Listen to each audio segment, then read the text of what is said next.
The universe is dying. Not in a fire, not in a bang, but slowly cooling, spreading out, running down toward a cold and final stillness. And the strangest part is this. We can already read its obituary, written in the laws of physics, on a timeline so long the numbers stop meaning anything. This is how everything ends. Everything that ends because of one rule. In 1865, the German physicist Rudolf Clausius gave it a name, entropy, the measure of disorder. And he stated the law that governs the cosmos. The entropy of the universe tends toward a maximum. Heat flows from hot to cold, never back. Order decays into disorder. The clock only turns one way.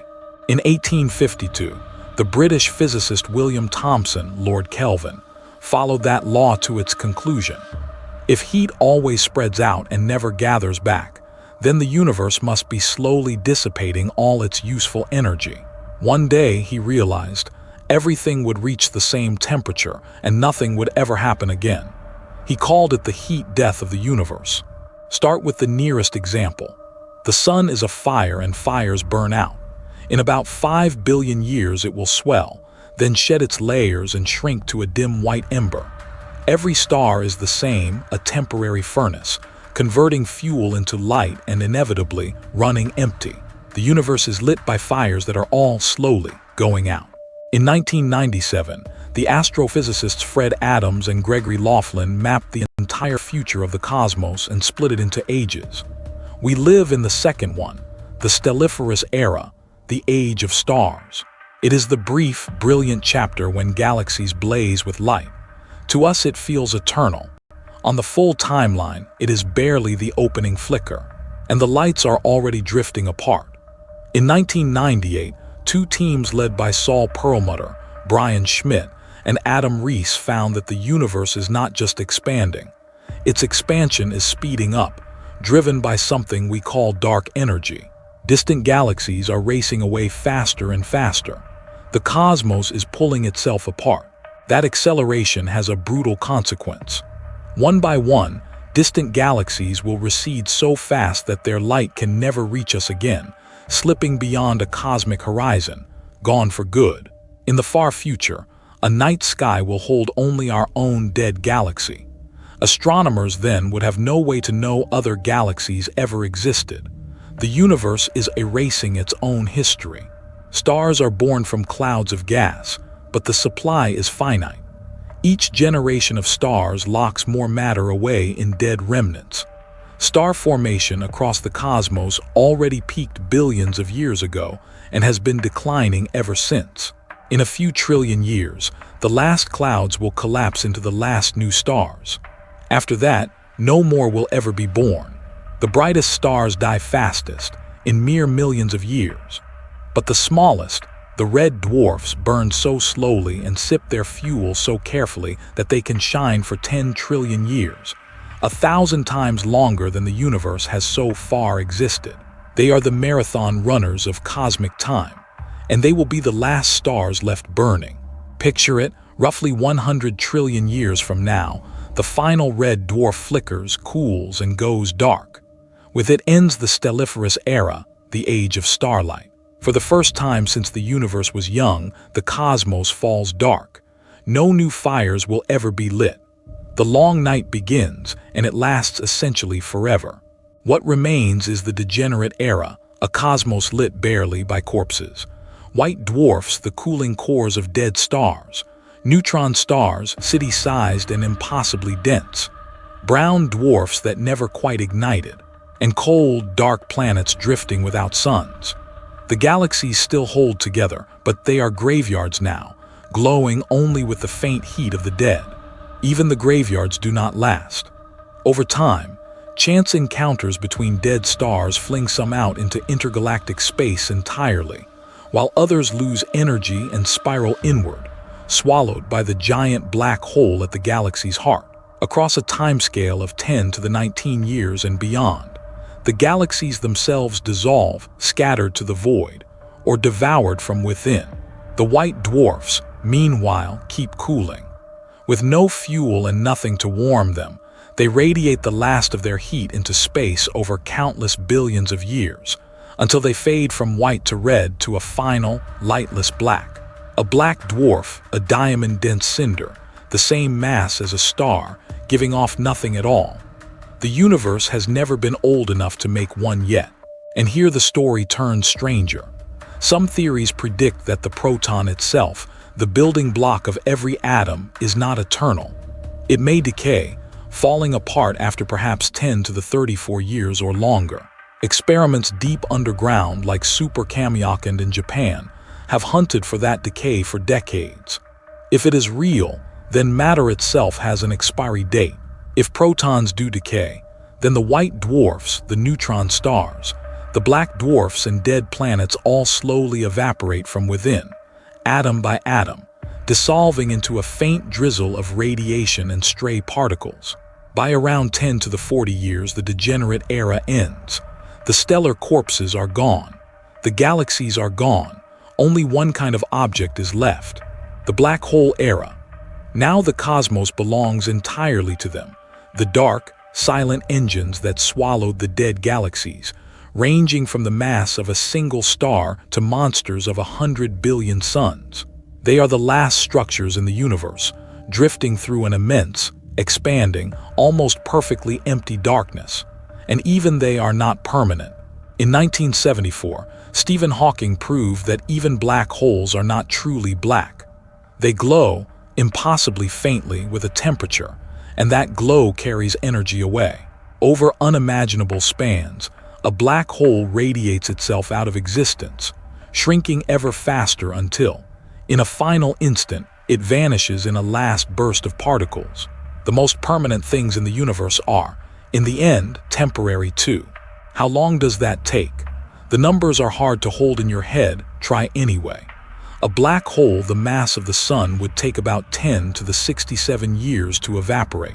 The largest, the supermassive giants, hold on until roughly 10 to the 100 years, a 1 followed by 100 zeros. The universe is barely 10 to the 10 years old. We are not even at the beginning. Then, sometime around 10 to the 100 years from now, the final black hole, the very last concentrated thing in the cosmos, reaches the end of its slow evaporation and detonates in a quiet flash of particles. It is the last event the universe will ever stage, the last light. After it, nothing of structure remains. Nothing happens that can be called an event. What is left is the dark era, a cosmos of almost nothing, a thin, ever-thinning fog of stray photons, neutrinos, and lonely electrons, drifting through a space that keeps stretching forever. The particles grow further and further apart until each one is effectively alone in its own expanding void. There is no light. There is no heat. There is only the dark and the cold and time. This is the heat-death Kelvin foresaw made precise. The universe has reached maximum entropy, perfect disorder, perfect uniformity. Every difference in temperature, every gradient that could drive a process, has been smoothed flat. With nothing hotter than anything else, no energy can ever flow, no work can ever be done. The cosmos has run completely down. And here something profound happens to time itself. The reason we feel time flowing, the reason we remember the past but not the future, is entropy increasing. But once entropy hits its maximum and stops changing, that arrow has nothing left to point with. In a sense, at the heat death, time itself ceases to mean anything. There is no before and after where nothing ever changes. In 1979, the physicist Freeman Dyson asked a haunting question. Could life, or thought, somehow endure into that endless cold? He imagined minds slowing their metabolism to a crawl, thinking ever more slowly to stretch their dwindling energy across eternity. In an ever-expanding, ever-cooling universe, he argued, an infinite number of thoughts might still, just barely, be possible. But the discovery of dark energy in 1998 may have closed even that door. In an accelerating universe, everything is eventually torn out of reach. There is no energy left to harvest, no warmth to slow your fall. Dyson's eternal mind may be impossible after all. The acceleration that empties the sky may also be what finally silences every possible thought. The heat death is the likeliest ending, but not the only one on the table. If dark energy were to grow stronger over time, the acceleration would run away, first scattering galaxies, then ripping apart solar systems, planets, atoms, and finally spacetime itself. Physicists call it the Big Rip. In that version, the universe does not fade away. It is violently shredded. There is also the opposite fate. If gravity were strong enough to overcome the expansion, the cosmos would one day stop growing, reverse, and fall back in on itself, galaxies rushing together, the sky blazing hotter and hotter, until everything collapses into a final fireball, the Big Crunch. But the dark energy we have measured makes this ending the least likely of the three. So which is it?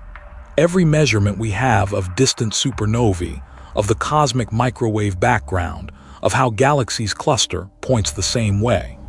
The expansion is accelerating steadily, and dark energy shows no sign of strengthening or weakening. The most likely future, on the best evidence we have, is the slow one, the freeze, the long, cold fade to dark. It is worth pausing on why this one quantity, entropy, rules the whole story. It is the reason heat warms a cold room and never the reverse. It is the reason eggs break but never unbreak. It is the reason you remember yesterday and not tomorrow. The entire direction of time, from the first instant to the last, is just entropy climbing toward its maximum, which raises the deepest question of all. If everything is running down toward disorder, then the universe must have begun in a state of extraordinarily low entropy, almost perfect order, an impossibly smooth and uniform start, 14 billion years ago. Why it began that way, wound up like a spring ready to unwind, is one of the great unsolved problems in all of physics. Step back and look at the whole span. The age of stars, the only age with light, with warmth, with any chance of life, occupies a vanishingly thin sliver near the very beginning of the universe's history. Almost all of time lies in the cold and the dark that follow. We exist in the briefest, brightest flicker the cosmos will ever know. There is a strange comfort in that. We are not living at the end of things, but near the dawn, in the rare, fleeting era when the universe is full of stars, when matter can gather into worlds and minds, when there is light to see by. The numbers say the dark is coming. The same numbers say we are impossibly lucky to be here now, while the lights are still on. So the universe will end, not with a bang, but with a long, patient fading, the last star, then the last corpse, then the last black hole, then nothing but cold particles drifting apart in an endless dark, over spans that make 100 zeros feel small. We will not be there to see it, but we can stand here in the bright age and read how the story ends. The universe is not obliged to make sense to us. It only has to run down.